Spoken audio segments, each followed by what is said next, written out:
প্রতিধ্বনিত হয়ে গৌর গোবিন্দের 70 তলা বিল্ডিং ভেঙে চূর্ণ বিচূর্ণ করে ইসলাম দিয়ে আবাদ করেছেন সিলেটের জমিনকে। জোরে বলুন সুবহানাল্লাহ, আরো জোরে বলুন সুবহানাল্লাহ। এজন্য আল্লাহর ওলি যারা হয়ে যায় তাদের ক্ষমতা আল্লাহর পক্ষ থেকে এসে যায়। জোরে বলুন না সুবহানাল্লাহ। আল্লাহর ওলি যারা হয় তাদেরকে ক্ষমতা দেন কে? আরো জোরে বলুন, ক্ষমতা দেন কে? আল্লাহ। তাদের পিস্তলের দরকার হয় না, দেশীয় কোনো অস্ত্রের প্রয়োজন হয় না, বিদেশি কোনো অস্ত্রের প্রয়োজন হয় না। তাদের যে শক্তির প্রয়োজন হয় সেই শক্তিটা দেন কে? আরো জোরে বলুন কে? আল্লাহ। এজন্য আল্লাহ পাক রব্বুল আলামিন, আমি পবিত্র কালামে পাক থেকে যে আয়াতে কারিমা তিলাওয়াত করেছি সেই আয়াতে কারিমার মধ্যে আল্লাহ পাক রব্বুল আলামিন বলছেন, আলা, সাবধান, খবরদার, ইন্না আউলিয়া আল্লাহ, নিশ্চয়ই যারা আল্লাহর ওলি, লা খাউফুন আলাইহিম, তাদের দুনিয়ার মধ্যে কোনো ভয় নাই, ওয়ালা হুম ইয়াহজানুন, আখিরাতে তাদের কোনো চিন্তা নাই। এই পৃথিবীর মধ্যে একদল মানুষই যাদেরকে আল্লাহ পাক সার্টিফিকেট দিয়েছেন, আপনার ব্যাপারে ভয় নাই, এই সার্টিফিকেট আল্লাহ দেন নাই। আমার ব্যাপারে আল্লাহ ভয় নাই দুনিয়ার মধ্যে, এই সার্টিফিকেট প্রদান করেন নাই। আখিরাতে আমাদের কোনো চিন্তা নাই, এই কথা কি আল্লাহ বলেছেন? বলেন নাই। কিন্তু একদল মানুষের ব্যাপারে আল্লাহ পাক সার্টিফিকেট প্রদান করেছেন, লা খাউফুন আলাইহিম, দুনিয়ার মধ্যে তাদের কোনো ভয় নাই, ওয়ালা হুম ইয়াহজানুন, আখিরাতে তাদের কোনো চিন্তা। তারা কারা? জোরে বলুন, তারা কারা? তারা আল্লাহর ওলিরা। জোরে বলুন সুবহানাল্লাহ, আরো জোরে বলুন সুবহানাল্লাহ। আল্লাহর ওলিদের দুনিয়ার মধ্যে কোনো চিন্তা নাই। আমাদের চিন্তা আছে না নাই? আমরা চিন্তা কিসের করি? আমরা খাবারের চিন্তা করি, বাসস্থানের চিন্তা করি, আমরা শিক্ষার চিন্তা করি, চাকরির চিন্তা করি, ভবিষ্যতে বাঁচার উপায় আমরা খুঁজি কি খুঁজি না? কিন্তু আল্লাহর ওলি যারা হয়ে যায় তাদের বাসস্থানের চিন্তা করা লাগে না, তাদের খাদ্যের চিন্তা করা লাগে না, চিকিৎসার চিন্তা করা লাগে না, সব কিছুর ব্যবস্থা স্বয়ং আল্লাহই করে দেন। আরো জোরে বলুন সুবহানাল্লাহ। আখিরাতে আমাদের ভয় আছে না নাই? কিসের ভয়? আখিরাতে আমাদের প্রথম জাহান্নামের ভয়, ফুলসিরাতের ভয়, মিজানের ভয়, কবরের ভয় আমাদের আছে না নাই? কবরের চিন্তা আছে, মিজানের চিন্তা আছে, ফুলসিরাতের চিন্তা আছে, সর্বশেষ জাহান্নামের চিন্তা আমাদের আছে। কিন্তু আল্লাহ পাক বলেন, আল্লাহর ওলি যারা হয়ে যায়, আমার বন্ধু যারা হয়ে যায়, দুনিয়াতে তাদের কোনো ভয় নাই, আখিরাতে কোনো কিছুর চিন্তাও তাদের নাই। জোরে বলুন সুবহানাল্লাহ। তারাই হচ্ছেন আল্লাহর ওলি।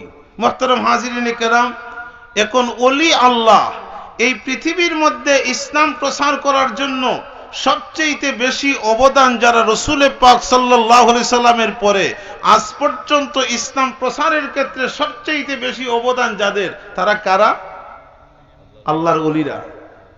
না আল্লাহর ওলি ছাড়া কোন রাজনীতিবিদের মাধ্যমে ইসলাম প্রচার হয়েছে? জোরে বলুন। কোন লিডারের? যাদের মাধ্যমে ইসলাম প্রচার হয়েছে তারা আল্লাহর ওলি। এখন ওলি আল্লাহ কারা? এ প্রসঙ্গে হাদিস শরীফের মধ্যে রাসূল পাক সাল্লাল্লাহু আলাইহি সাল্লাম বলতেছেন, এই হাদিসটা হচ্ছে হাদিসে কুদসি। হাদিসটা কি? হাদিসে কুদসি। হাদিসে কুদসি হচ্ছে ওই হাদিস যেই হাদিসের কথাটা হচ্ছে আল্লাহর কথা। কার? আল্লাহর। আর ভাষাটা হচ্ছে রাসূল পাক সাল্লাল্লাহু আলাইহি সাল্লামের। রাসূলের ভাষায় কার কথা? আল্লাহর কথা হাদিস শরীফের মধ্যে আসছে।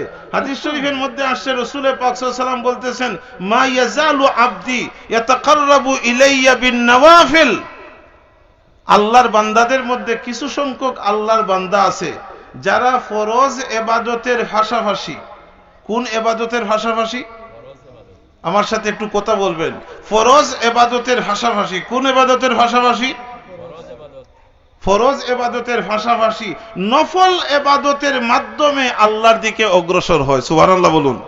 মা ইয়াজালু আবদি ইয়াতাকাররাবু ইলাইয়া বিন নওয়াফিল। আল্লাহর বান্দাদের মধ্যে এমন কিছু বান্দা আছে যারা ফরজ ইবাদতের ভাষাভাষী কোন ইবাদত নিয়ে অগ্রসর হয়? নফল ইবাদত। আমরাও আজকে মাগরিবের নামাজ পড়ছি, আলহামদুলিল্লাহ বলুন। মাগরিবের ফরজ নামাজ কয় রাকাত? 3 রাকাত। তারপরে আমরা 2 রাকাত সুন্নত নামাজ পড়ছি, আলহামদুলিল্লাহ বলুন। তাহলে ফরজ হলো কয় রাকাত? 3 রাকাত। সুন্নত হলো কয় রাকাত? 2 রাকাত। তারপরে আমরা অনেকেই আরো 2 রাকাত নামাজ পড়ছি। এই 2 রাকাত কি? নফল। অনেকেই আবার 2 রাকাত পরেও বসে থাকেন নাই, আরো 4 রাকাত পড়েছেন, অর্থাৎ সর্বমোট অতিরিক্ত 6 রাকাত নামাজ পড়েছেন। এই 6 রাকাত নামাজের নাম কি? সালাতুল আওয়াবিন, অর্থাৎ নফল নামাজ। এই নামাজটাও কি? নফল। তাহলে রাসূল পাক সাল্লাল্লাহু আলাইহি ওয়াসাল্লাম বলেছেন, মা ইয়াজালু আবদি ইয়াতাকাররাবু ইলাইয়া বিন নওয়াফিল, ফরজ ইবাদতের পাশাপাশি যারা নফল ইবাদতের মাধ্যমে আল্লাহর দিকে অগ্রসর হয়। তাহলে স্পষ্ট এই কথাটা আমাদের বুঝে আসছে, আল্লাহর ওলি হতে হলে ফরজ ইবাদতের প্রয়োজন আছে না নাই? জোরে বলুন।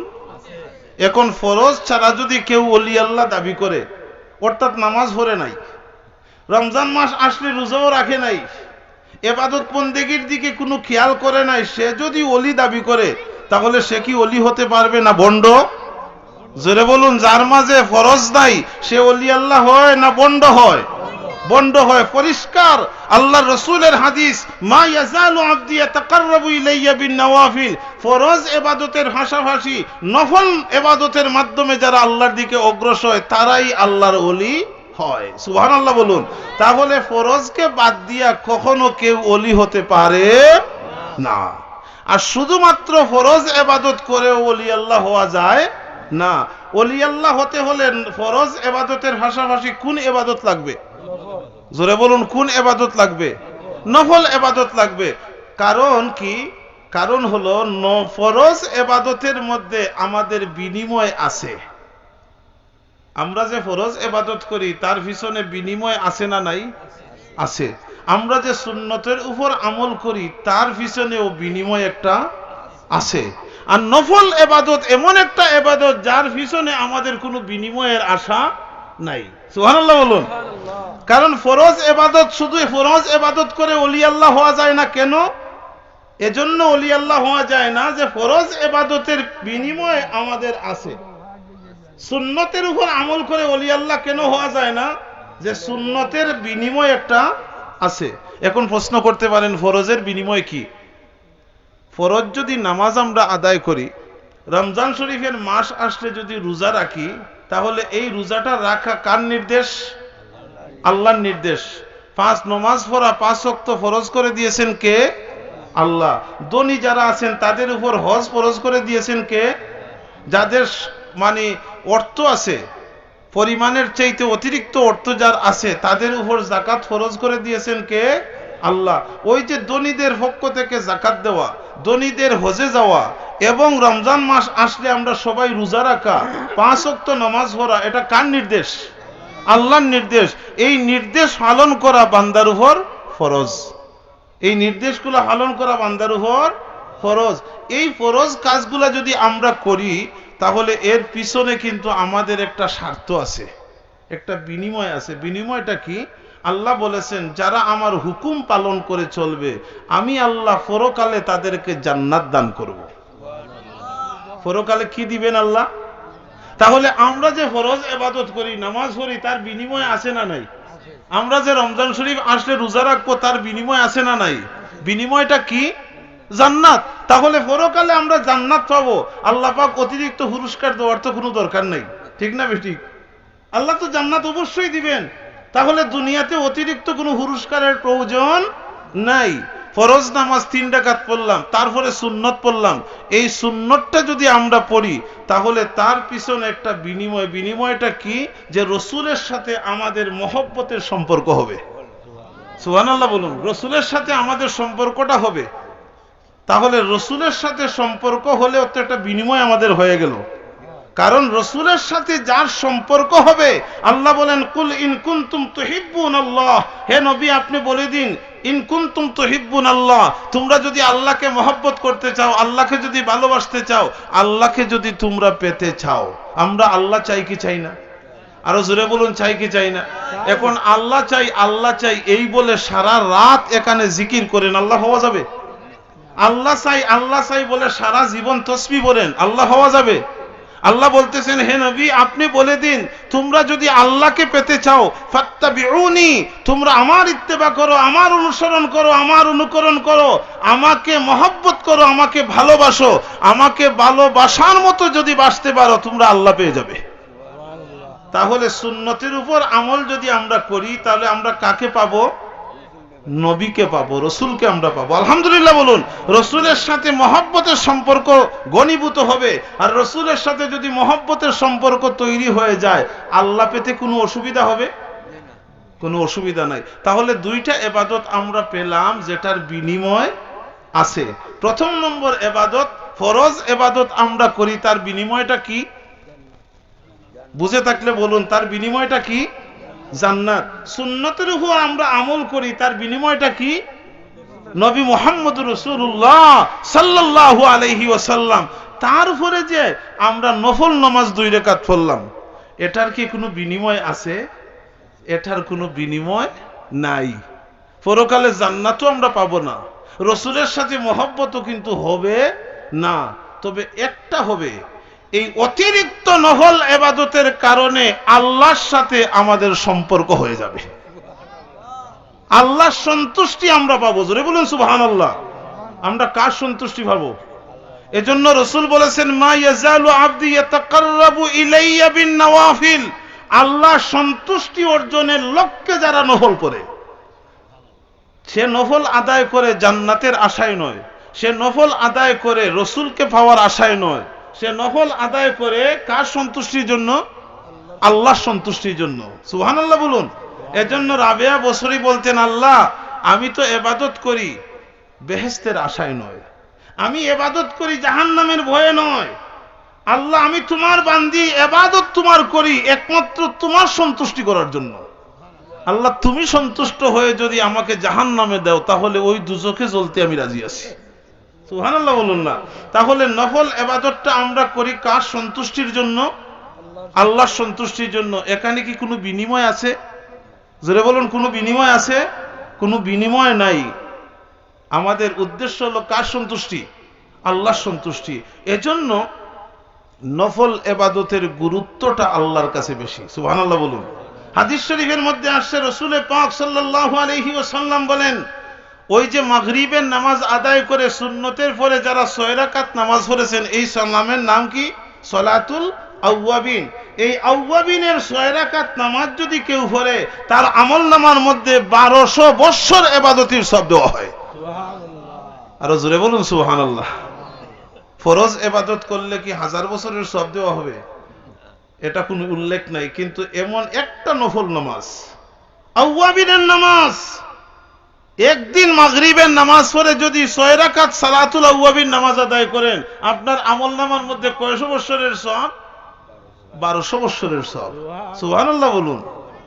ফজরের নামাজ পড়ে জায়নামাজের মধ্যে যদি আপনি বসে থাকেন, সূর্য উদয়ের অপেক্ষা যদি আপনি করেন, সূর্য উদয় হয়ে গেল, 15 থেকে 23 মিনিট সময় অপেক্ষা করে আপনি যদি 2 রাকাত নামাজ আদায় করেন, ওই নামাজের নাম হলো সালাতুল ইশরাক। নামাজের নাম কি? ইশরাকের নামাজ। এই ইশরাকের 2 রাকাত নামাজের এত বেশি মর্যাদা, এত বেশি ফজিলত, আল্লাহর হাবিব বলেন 2 রাকাত ইশরাকের নামাজ যারা পড়লো তাদের আমলনামার মধ্যে একটা মকবুল হজের শব্দ হয়। আরো জোরে বলুন সুবহানাল্লাহ। আচ্ছা, আমাদের সমাজের মধ্যে অনেক মুসলমান বাবারা আছেন না, এশার নামে মাগরিবের নামাজ পড়ে 6 রাকাত আওয়াবিন পড়েন, এইরকম লোক আছে না নাই? বান্দাদের মধ্যেও আছেন, বান্দিদের মধ্যেও আছে।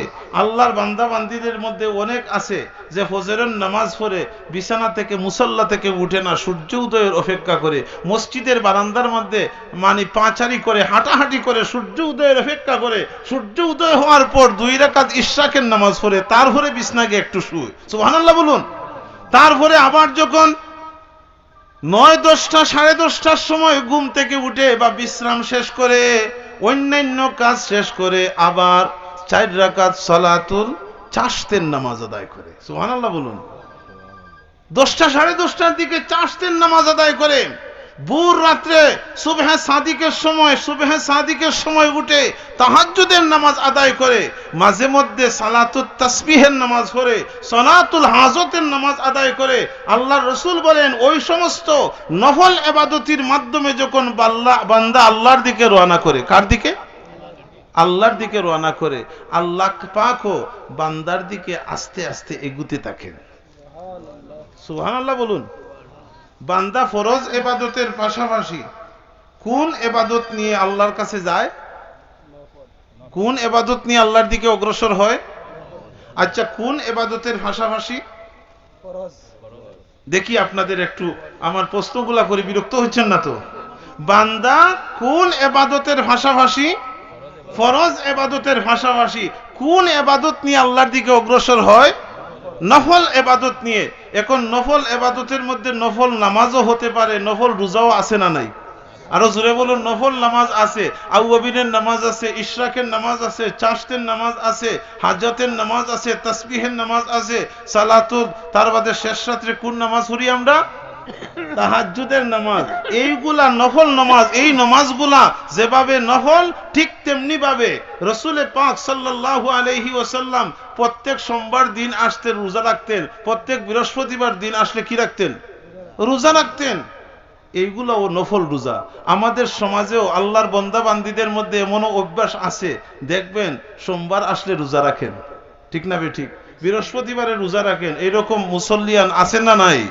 আল্লাহর ওলি তারাই হবে যারা ফরজ ইবাদতের মাধ্যমে পাশাপাশি নফল ইবাদতের মাধ্যমে, অর্থাৎ নফল নামাজের মাধ্যমে, নফল রোজার মাধ্যমে যারা আল্লাহর দিকে অগ্রসর হয়, গভীর রাত্রে তাহাজ্জুদের নামাজ পড়ে দুইখানা হাত উত্তোলন করে আল্লাহর দরবারে যারা কাঁদে, আল্লাহ পাক ওই বান্দার দিকে এগিয়ে আসতে থাকেন। যারা বলুন সুবহানাল্লাহ। আল্লাহর হাবিব বলেন, বান্দা যখন ইবাদতের মাধ্যমে আল্লাহর দিকে অগ্রসর হয়, আল্লাহ বান্দার দিকে যখন এগুতে থাকেন, ফাইজা আহবাবতুহু, তখন বান্দা এবং আল্লাহর মধ্যে একটা ইবাদতের মাধ্যমে মহব্বতের সম্পর্ক তৈরি হয়ে যায়। আরো জোরে বলুন সুবহানাল্লাহ। কিসের সম্পর্ক? মহব্বতের সম্পর্ক। ফাইজা আহবাবতুহু, রাসূল পাক সাল্লাল্লাহু আলাইহি ওয়াসাল্লাম বলেন, বান্দা এবং আল্লাহর মধ্যে যখন মহব্বতের সম্পর্কটা ঘনীভূত হয়ে যায়, তখন আল্লাহ বলেন ওই বান্দার বান্দা থাকে না, আমার বন্ধু হইয়া যায়। আরো জোরে বলুন সুবহানাল্লাহ। কথা কি বুঝতে পেরেছেন? তখন এই বান্দার বান্দা থাকে না, কি হয়? বন্ধু হয়ে যায়। আমরা অনেকেই ছোটবেলার থেকে আমরা একজন আরেকজনের সাথে চলি, কিন্তু মাঝে মাঝে আমাদের ফ্রেন্ড আছে না নাই? ফ্রেন্ড কি দুনিয়ার সব মানুষ? ছোটবেলার থেকে যাদের সাথে চললাম, লেখাপড়া করলাম, মক্তবে গেলাম, স্কুলে গেলাম, প্রাইমারিতে গেলাম, হাই স্কুলে গেলাম, কলেজে গেলাম, ভার্সিটিতে গেলাম, মারভিটিতে গেলাম, সবাই কি আমার ফ্রেন্ড? ফ্রেন্ড না। কেউ সহপাঠী, কেউ সহকর্মী, কিন্তু ফ্রেন্ড সমাজের মধ্যে একজন বা দুইজন, এর অতিরিক্ত কেউ ফ্রেন্ড মানায় না। আমরা ভাই ভাই সম্পর্কে চলি, কিন্তু একজন আরেকজনের সাথে যখন সম্পর্কটা ঘনীভূত হয়ে যায়, তখন দেখবেন এক ভাই আরেক ভাইকে নিয়ে পার্কে চলে যায়, চলে গিয়ে বলে, ভাই এতদিন তো তোমার আমার সম্পর্কটা ভাই ভাই ছিল, কিন্তু সম্পর্কটা এত গভীর হয়েছে, আজকে তোমার সাথে আমি বন্ধুত্ব করে নিলাম। সুবহানাল্লাহ বলুন। কি করে নিলাম? বন্ধুত্ব করে নিলাম। এখন এক বন্ধু আরেক বন্ধুকে যখন বন্ধু হিসেবে ঘোষণা করে, তখন কিছু উপহারের আদান প্রদান হয় কি হয় না? হ্যাঁ, এক বন্ধু আরেক বন্ধুকে দেব, ভাই তুমি তো প্রথম বন্ধু আমার হয়েছো, আমার পক্ষ থেকে তোমাকে একটা কলম উপহার দিলাম। ওই বন্ধু এসে বলে, ভাই আমি কিছুই দিতে পারলাম না, একটা ছবি তোলার রুমাল তোমাকে দিলাম। তখন বন্ধুর সাথে বন্ধুত্ব সম্পর্কটা তৈরি হলে উপহারের আদান প্রদান হয় কি হয় না? জোরে বলুন না। আপনারা কেউ বন্ধু বানান নাই? বন্ধুর সাথে সম্পর্ক গড়ার জন্য উপহারের আদান প্রদান আছে না নাই? আছে। এখন আল্লাহ বান্দার সাথে বন্ধুত্বের সম্পর্ক করেছেন, আল্লাহ কি কোনো উপহারের আদান প্রদান করেছেন? অবশ্য করেছেন। আপনার মতো আমার মতো একটা রুমাল দিয়া, একটা কলম দিয়ে আল্লাহ বন্ধুত্বের সম্পর্ক করেন নাই। আল্লাহ বলেন, যখন বান্দা আমার বন্ধু হয়ে যায়, তখন এক দুইটা উপহার আমি দেই না, আমি আল্লাহর পক্ষ থেকে আমার বন্ধুকে, অর্থাৎ বান্দা ছিল এতদিন, এখন বন্ধু হয়ে গেছে, আমার বন্ধুকে আমি আল্লাহ 5টা উপহার দান করি। আরো জোরে বলুন সুবহানাল্লাহ। কয়টা উপহার? আরো জোরে বলুন কয়টা? এই পাঁচটা কি বলবো? এতদিন ছিল আল্লাহর বান্দা, এখন ইবাদতের মাধ্যমে কি হয়েছে? বন্ধু হয়েছে। এখন বন্ধু যখন হয়ে গেছে তখন আল্লাহ পাক রব্বুল আলামিন বলেন আমি আল্লাহ তাকে পাঁচটা উপহার দেই। এই পাঁচটার মধ্যে প্রথম উপহার হচ্ছে কুনতু সামআহুল্লাযী ইয়াসমাউ বিহি, তার কানটা আমার কানে পরিণত হয়ে যায় যে কান দিয়ে সে শুনে। সুবহানাল্লাহ বলুন। ওয়া বাসারাহুল্লাযী ইউবসিরু বিহি, তার চক্ষুটা আমার চোখে পরিণত হয়ে যায় যা দিয়ে সে দেখে। ওয়া ইয়াদাহুল্লাতী ইয়াবতিশু বিহা, তার হাতটা আমার হাতে পরিণত হয়ে যায় যা দিয়ে সে ধরে। ওয়ারিজলাহুল্লাতী ইয়ামশি বিহা, তার পাটা আমার পায়ে পরিণত হয়ে যায় যা দিয়ে সে চলে। ওয়া ইন সাআলানি আতাইতু, আমার ওলি আমার বন্ধু যখন আমার দরবারে কোনো সওয়াল করে আমি আল্লাহ সব কবুল করি। জোরে বলুন সুবহানাল্লাহ। কয়টা উপহার? জোরে বলুন কয়টা? আল্লাহর পক্ষ থেকে তার ওলিকে কয়টা উপহার দেন? পাঁচটা উপহার। প্রথম নম্বর কুনতু সামআহুল্লাযী ইয়াসমাউ বি, প্রথম নম্বর হচ্ছে বান্দার কানটা আমার কানে পরিণত হয়। অর্থাৎ যে কান দিয়ে আল্লাহর ওলি যারা হয়ে যান তাদের যে কান দিয়া শুনে, এটা তোমার আমার মতো সাধারণ চামড়ার কান দিয়ে শুনে না, ওই কানটা আল্লাহর কানে শুনেন। ওয়া বাসারাহুল্লাযী ইউবসিরু বিহি, আল্লাহর ওলিরা যে চক্ষু দিয়ে দেখেন ওই চক্ষুটা সাধারণ চক্ষু নয়, এটা আল্লাহর চক্ষু দিয়ে দেখেন। জোরে বলুন সুবহানাল্লাহ। এজন্য রাসূল পাক সাল্লাল্লাহু আলাইহি ওয়াসাল্লাম বলেছেন ইত্তাকু ফিরাসাতাল মুমিনে ফাইন্নাহু ইয়ানজুরু বিনুরিল্লাহ। জোরে বলুন সুবহানাল্লাহ। আল্লাহর ওলিদের তীক্ষ্ণ দৃষ্টি থেকে তোমরা হেফাজত থাকো। আল্লাহর ওলিরা সাধারণ চক্ষু দিয়ে দেখে না, আল্লাহর ওলিরা আল্লাহর নূর দিয়ে দেখে। সুবহানাল্লাহ সুবহানাল্লাহ বলুন। একদিন বরফির আব্দুল কাদের জিলানী রহমতুল্লাহ আলাইহি তিনি দর্শের মধ্যে বসেছেন, কিতাব সামনে নিয়ে দর্শে হাদিস, হাদিসের দর্শ দিচ্ছেন। তখন উপর থেকে একটা কাঠফুক, ওই যে কাঠ কাটে যে জিপ, ওইটা মানে কাঠগুলা কেটে কেটে গুড়াগুলাকে উপরের থেকে ছাড়তেছে, কিতাবের উপর পড়ছে। তা আব্দুল কাদের জিলানী রহমতুল্লাহ আলাইহি প্রথমে মুছে দিলেন, কিছুক্ষণ পর আবার কিছু গুড়া পড়ছে, তিনি ফু দিয়া সরাইয়া দিলেন, হাত দিয়ে মুছে দিলেন। 3 নম্বর বার কিছু সময় পরে আরে একটু গুড়া ছাড়ছে। আচ্ছা, বারবার বিরক্ত করলে একটু রাগ আসে না? জোরে বলুন। আল্লাহর ওলি হলেও তো মনের মধ্যে রাগ আসে না? নাই, রাগ এসেছে। রাগ যখন আসছে তখন তিনি তাকালেন উপরের দিকে, কে আমাকে ডিস্টার্ব দেয়? সুবহানাল্লাহ বলুন। শুধুমাত্র তাকাইলেন যে দেখি আমাকে কে ডিস্টার্ব দেয়। উপরের দিকে তাকাবার সাথে সাথে সঙ্গে সঙ্গে ওই প্রাণীটা পরে 2টা হুসট খেলেই মারা গেছে। সুবহানাল্লাহ বলুন। উপস্থিত শাগরিদরা বলেন, হুজুর কি আশ্চর্য ব্যাপার, দেখলাম শুধু আপনি উপরের দিকে তাকাইলেন, তাকানোর সাথে সাথেই জিভটা পরে মরে গেল। আল্লাহর ওলি বরফির আব্দুল কাদের জিলানী রহমতুল্লাহ আলাইহি বলেন, আমি শুধু দেখতে গেলাম যে কে আমাকে ডিস্টার্ব করে, আমি শুধু দেখলাম কে ডিস্টার্ব করে, আল্লাহর হুকুমে এই প্রাণীটা পরে মারা গেছে। এজন্য আল্লাহ রাসূল বলেছেন ইত্তাকু ফিরাসাতাল মুমিন, আল্লাহর ওলিদের তীক্ষ্ণ দৃষ্টি থেকে তোমরা হেফাজত থেকো। আল্লাহর ওলিরা যদি কারো দিকে মহব্বতের নজরে তাকায় তাহলে আল্লাহ পাক তার তকদিরকে উজালা করে দেয়। রাগ করে গুসা করে যদি আল্লাহর ওলিরা কারো দিকে তাকায় তার জীবনকে আল্লাহ বরবাদ করে দেন। সুবহানাল্লাহ বলুন। জীবন বরবাদ হয়ে যায়।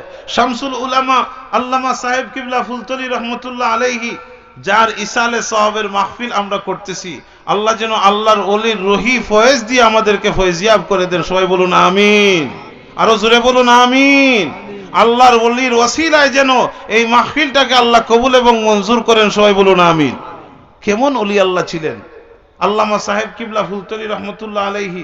একদিন এক মাহফিলের মধ্যে গেলেন, আমাদের এলাকার মধ্যে তো আপনারা অনেকেই আল্লাহর ওলির জীবদ্দশায় আপনারা পেয়েছেন, যখনই আল্লাহর ওলি যে মাহফিলের মধ্যে যেতেন সেখানে মানুষের ভিড় বেশি হতো না কম হতো? আরো জোরে বলুন।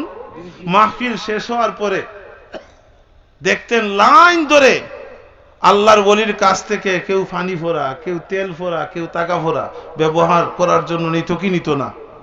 আল্লামা সাহেব কিবলা ফুলতলি রহমতুল্লাহ আলাইহি যখন পানির মধ্যে তেলের মধ্যে তাকার মধ্যে ফু দিতেন তখন কি কোরআন শরীফের সূরা ইয়াসিন এক খতম করে দিতেন? তো এক জায়গার মধ্যে মাহফিলে গেলেন, ওই এলাকার এক মহিলা দীর্ঘদিন যাবৎ পেটের মধ্যে ব্যথা, তো অনেক চিকিৎসা উনি করাইলেন, পেটের মধ্যে ব্যথা কমে না, এলোপ্যাথিক, হেমোপ্যাথিক, কবিরাজি, বনাজি যা আছে, তারপরে তাবিজ, কবজ, তেল ফোড়া, টাকা ফোড়া কোনো কিছু বাদ দেন নাই, সব ব্যবহার হয়েছে। হঠাৎ করে তিনি শুনলেন পরের দিন ওনার গ্রামের পার্শ্ববর্তী গ্রামে সাহেব কিবলা ফুলতলি রহমতুল্লাহ আলাইহি যাবেন।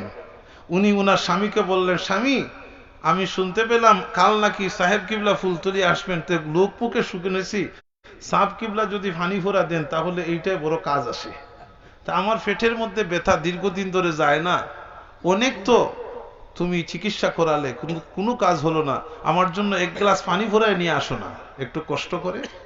তখন আর কারো কথা না শুনলে তো বিবির কথা শুনতে হবে।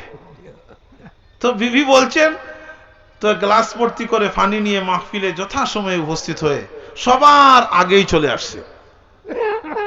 সহজ সরল মানুষ তো সবার আগে এসে পড়ছে। মাহফিল যখন শেষ হয়েছে, তওবা বয়াত দিয়া শেষ করেছেন, তখন যারা পানি ভরা, তেল ভরা, টাকা ভরা নিবেন সবাই লাইনে দাঁড়িয়েছেন, সবাই সারিবদ্ধভাবে দাঁড়াইছেন। সবার আগে কিন্তু ওই লোকটা গিয়া দাঁড়াইছেন, বলেন সাহেব আমার ওই পানির মধ্যে একটু ফু দেন। সাহেব কিবলা রহমতুল্লাহ আলাইহি তিনি ফু দিয়া দিলেন।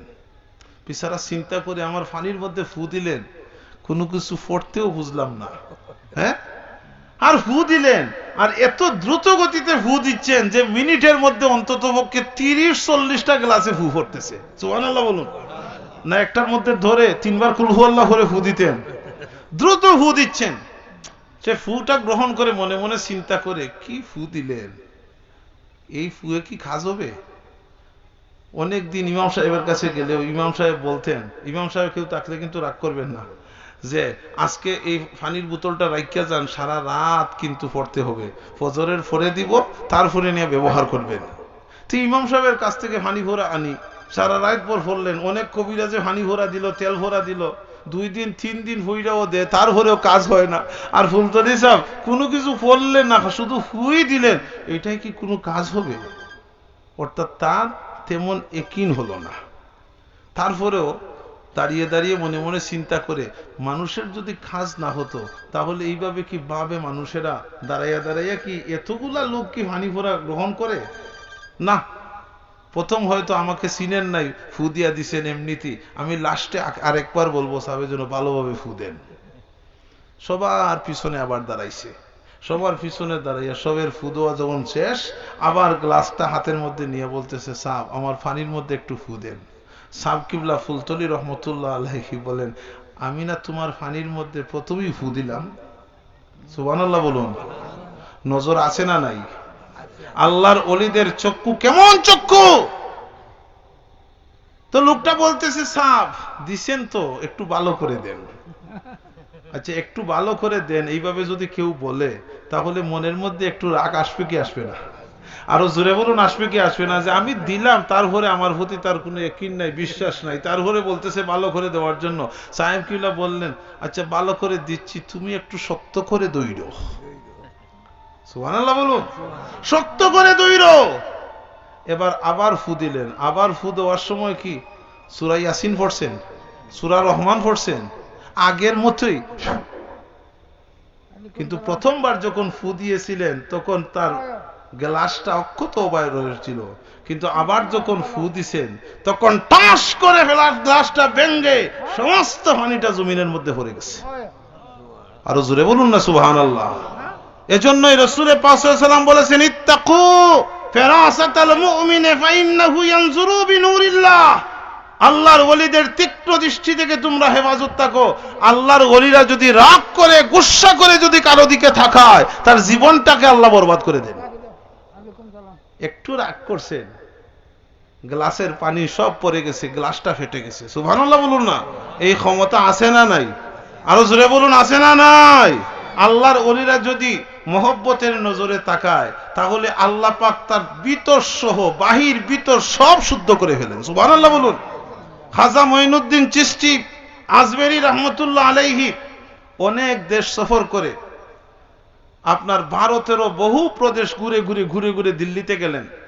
দিল্লির থেকে খাজা কুতুবউদ্দিন বখতিয়ার কাকি রহমতুল্লাহ আলাইহিকে দায়িত্ব দিয়ে বললেন, তোমাকে দায়িত্ব দিলাম, দিল্লির কাজগুলা তুমি সমাধান করবে, আমি কিন্তু আজমির চলে যাচ্ছি। হযরতে খাজা মঈনুদ্দিন চিশতি আজমিরি রহমতুল্লাহ আলাইহি যখন আজমির শরীফে গেলেন, তখন পৃথিরাজ কিন্তু খাজা মঈনুদ্দিনের পিছু ছাড়ে নাই। আজমির এলাকার মধ্যে একটা দেও ছিল, তার নাম ছিল রামদেও। রামদেও আসলে জাতে মানুষ, জাতে কি মানুষ, কিন্তু জাদুবিদ্যায় ছিল সে বড় পারদর্শী। সে মনে মনে চিন্তা করল যে আমি এই দিল্লিতে কাবু করতে পারি না এই খাজা মঈনুদ্দিনকে, যখন আজমির গেছে এখন আর খাজা মঈনুদ্দিন আর বাঁচতে পারবে না, আমার রামদেও সেখানে আছে, তাকে জাদু করে একেবারে ফঙ্গু বানিয়ে রাখবে। নাউজুবিল্লাহ বলুন। রামদেওকে দায়িত্ব দিলাম, পৃথিরাজ তোমাকে দায়িত্ব দিলাম, তুমি যাও মঈনুদ্দিনকে তুমি আটকাও, যাতে ইসলামের প্রচার আর প্রসার করতে পারে না। আল্লাহর ওলিরা যেখানেই গেছেন সেখানে বাধা ছিল কি ছিল না? জোরে বলুন, ছিল কি ছিল না? যে একটা জাদুর মাধ্যমে যাতে খাজা মঈনুদ্দিন চিশতি আজমিরি রহমতুল্লাহ আলাইহি কাবু করতে পারে।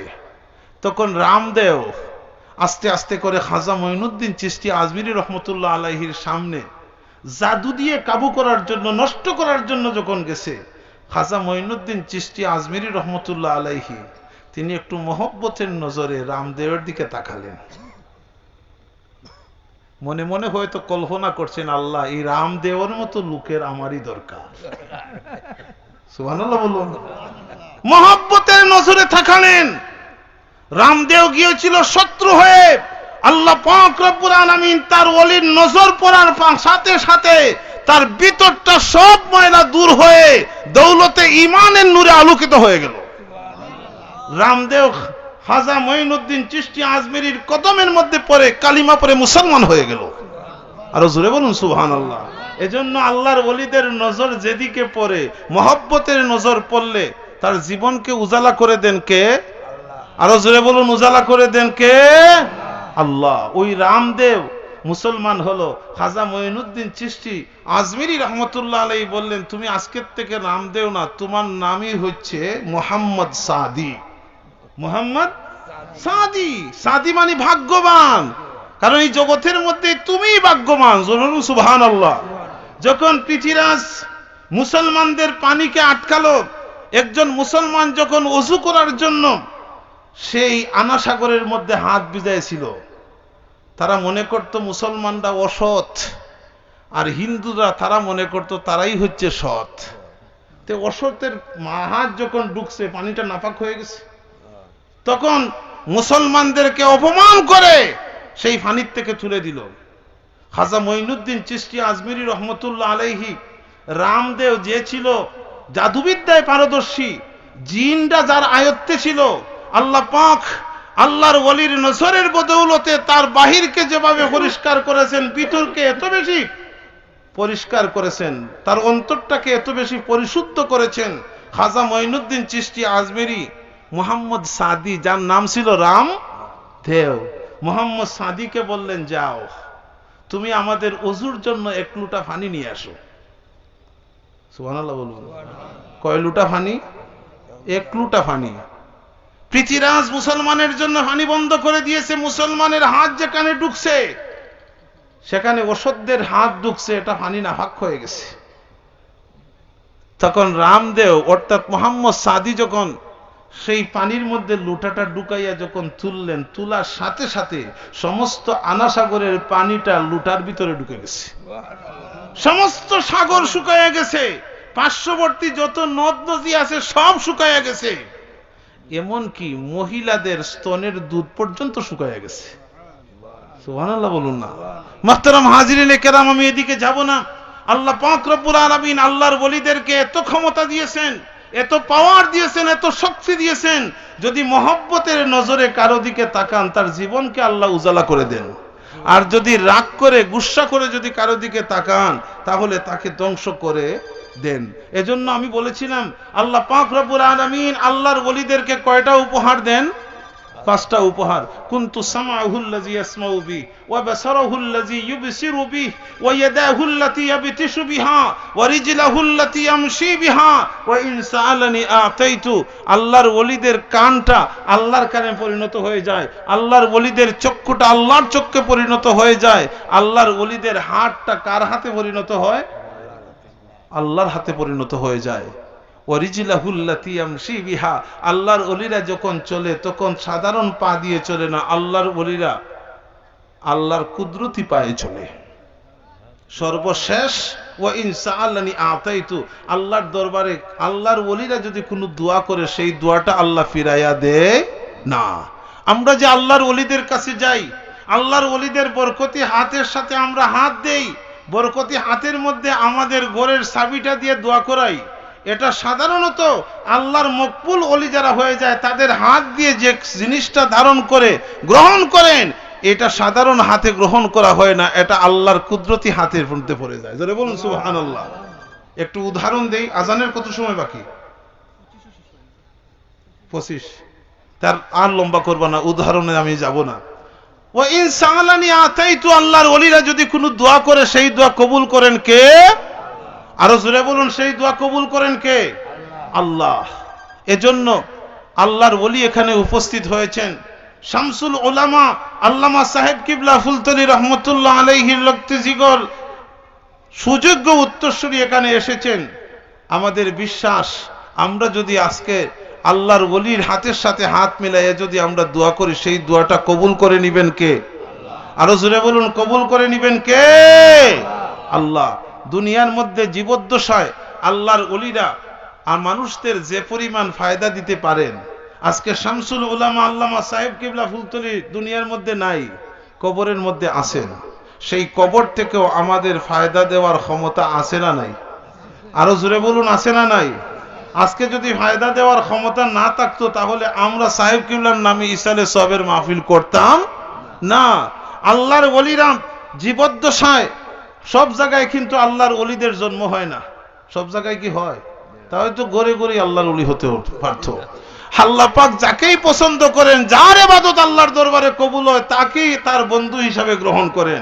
আর আল্লাহর ওলিরা যে জায়গার মধ্যে জন্মগ্রহণ করেন সেই জায়গার পরিবেশকে আল্লাহ পাল্টাইয়া দেন। জোরে বলুন সুবহানাল্লাহ। আল্লাহর ওলিরা যে জায়গার মধ্যে বসেন, ওনার খানেকার মধ্যে, মক্তবের মধ্যে, মসজিদের মধ্যে, যে জায়গার মধ্যে বসেন, ফুল বাগানে যেভাবে ফুল ফুটলে মৌমাছিরা মধু আহরণের জন্য চতুর্দিক থেকে ঘুরে ঘুরে ফুল বাগানের মধ্যে এসে ঢুকে, আল্লাহর ওলিরা যে জায়গার মধ্যে অবস্থান করেন সেই আল্লাহর ওলিদের দোয়া নেওয়ার জন্য চতুর্দিক থেকে লোকেদের সমাগম হয় কি হয় না? জোরে বলুন, হয় কি হয় না? আল্লামা সাহেব কিবলা ফুলতলি রহমতুল্লাহ আলাইহির জীবদ্দশায় হাজারো মানুষ সাহেব কিবলার খানকাতে যেতেন, বাড়িতে যেতেন, সুবহানি ঘাটে যেতেন। কিন্তু আজকে আল্লাহর ওলি দুনিয়ার মধ্যে নাই। দুনিয়ার থেকে চলে গেলেও জিসমানি শক্তি কমে যেতে পারে, তার শারীরিক যে ক্ষমতা সেটা নষ্ট হয়ে যেতে পারে, কিন্তু আল্লাহর ওলির রুহানি ক্ষমতা কোনো অংশে কমে নাই, বরং হাজারো গুণ আল্লাহ পাক তার রুহানি শক্তিকে বাড়াইয়া দিয়েছেন। আরো জোরে বলুন সুবহানাল্লাহ। তার জ্বলন্ত প্রমাণ আল্লামা সাহেব কিবলা ফুলতলি রহমতুল্লাহ আলাইহির জীবদ্দশায় আমরা অনেকে গেছি। সাহেব কিবলার বাড়িতে যখন শেষ খানেকা 2007 ইংরেজিতে হয়েছিল, সেই খানেকার মাহফিলটা হয়েছিল বাড়ির উঠানের মধ্যে। মসজিদের দক্ষিণ সারা উঠান জুড়ে মানে প্যান্ডেল করা হয়েছিল। সেই খানেকার মাহফিলের মধ্যে আমি নালায়েকও উপস্থিত হওয়ার সৌভাগ্য আমার হয়েছিল। সেই মাহফিলের মধ্যে আমার ধারণা মতো মানুষের সমাগম ছিল 25 থেকে 30 হাজার। আল্লামা সাহেব কিবলা ফুলতলি রহমতুল্লাহ আলাইহির জীবদ্দশায় শেষ খানেকার মাহফিলে 25 থেকে 30 হাজার। 2008 ইংরেজির 15 জানুয়ারি তারিখে ইন্তেকাল করলেন। এরপর থেকে প্রতি বছর 15 জানুয়ারি তারিখে বাড়িতে ইসালে সওয়াব মাহফিল হয়। আচ্ছা বলুন তো, সাহেব কিবলা দুনিয়াতে থাকা অবস্থায় মাহফিল হয়েছে বাড়ির উঠানে, আর ইন্তেকালের পরে বাড়ির উঠানে মাহফিল হয় না হাওরে হয়? আরো জোরে বলুন, উঠানে না হাওরে? হাওরে। আল্লামা সাহেব কিবলা ফুলতলি রহমতুল্লাহ আলাইহি দুনিয়ার মধ্যে নাই, বালাই হাওরের মধ্যে প্যান্ডেল করে মাহফিল হয়। সেই মাহফিলে কত হাজার মানুষ হবে? জি কয়েক লক্ষ মানুষ। আলহামদুলিল্লাহ বলুন।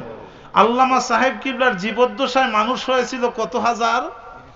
25 থেকে 30,000 আমার ধারণা মতো। কিন্তু আপনারাই সাক্ষী দিচ্ছেন আল্লামা সাহেব কিবলা দুনিয়ার মধ্যে নাই, ইসালে সওয়াব মাহফিলের মধ্যে লক্ষ লক্ষ লক্ষ মানুষ হয়ে ধরে বলুন সুবহানাল্লাহ।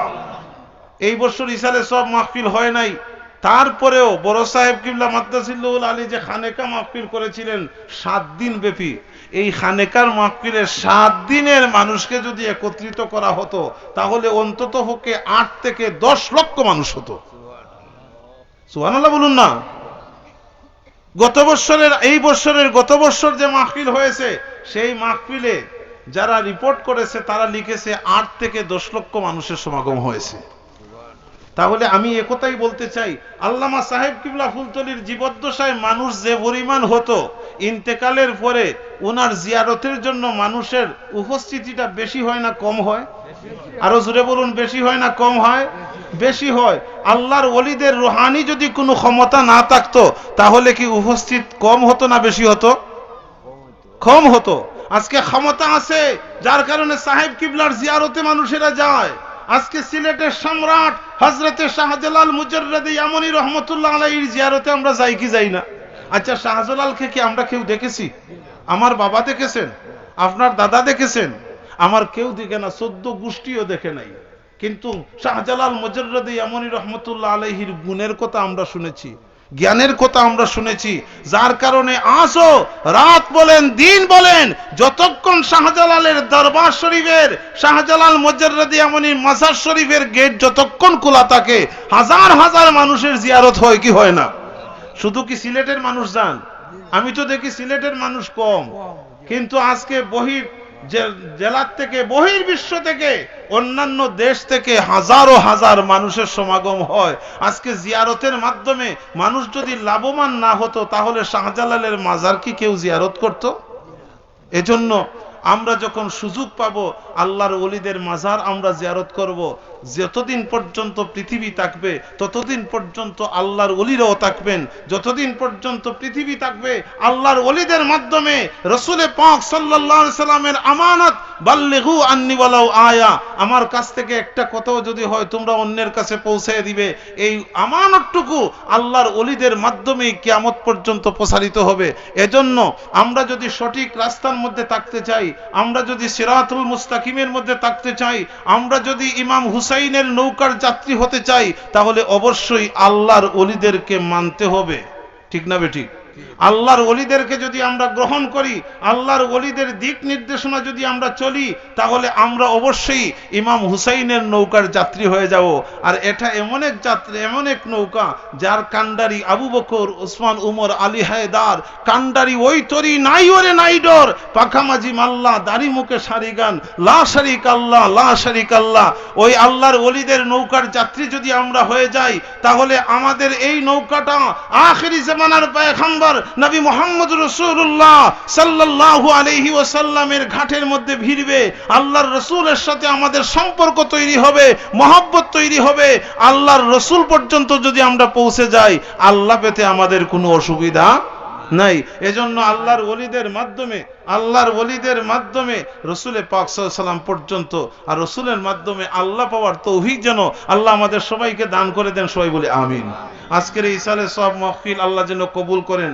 আমি ধন্যবাদ জানাই লোহারগাঁও গ্রামবাসীকে, শামসুল উলামা আল্লাহর ওলির ইসালে সওয়াব মাহফিল আপনারা আয়োজন করেছেন। সাথে সাথে মুর্দেগানদের এই বিশ্বাস, আমাদের কারো কোথাও যদি কবুল না হয়, কারো জবানের কোথাও যদি কবুল না হয়, আল্লাহর ওলির ওসিলায় মাহফিলকে আল্লাহ অবশ্যই কবুল করবেন। ঠিক না বেঠিক? এজন্য আমি ধন্যবাদ জানাই এবং ভবিষ্যতেও মাহফিল আপনারা করবেন এটা কি আশা করতে পারি। বিশেষ করে এই মাহফিলের জন্য দেশ থেকে বিদেশ থেকে অনেকেই টাকা পয়সা দিয়েছেন, কারণ দেশে এত বড় মাহফিল করে আমাদের রুজির টাকা দিয়ে করা সম্ভব নয়। বিদেশ থেকে টাকা পয়সা দিয়েছেন, আর যারা দিয়েছেন অনেকেই আমার সাথে সরাসরি আলাহ হয়েছে, অনেক অসুস্থ অবস্থায় আছেন, সুস্থতার জন্য দোয়া চেয়েছেন। যারা যে নিয়তে টাকা পয়সা দিয়ে সহযোগিতা করেছেন, প্রত্যেকের দিলের উদ্দেশ্যকে যেন আল্লাহ কবুল এবং মঞ্জুর করে নেন। এই দেশের মধ্যে যুবক ভাইরা অনেক পরিশ্রম করেছেন, কষ্ট করেছেন।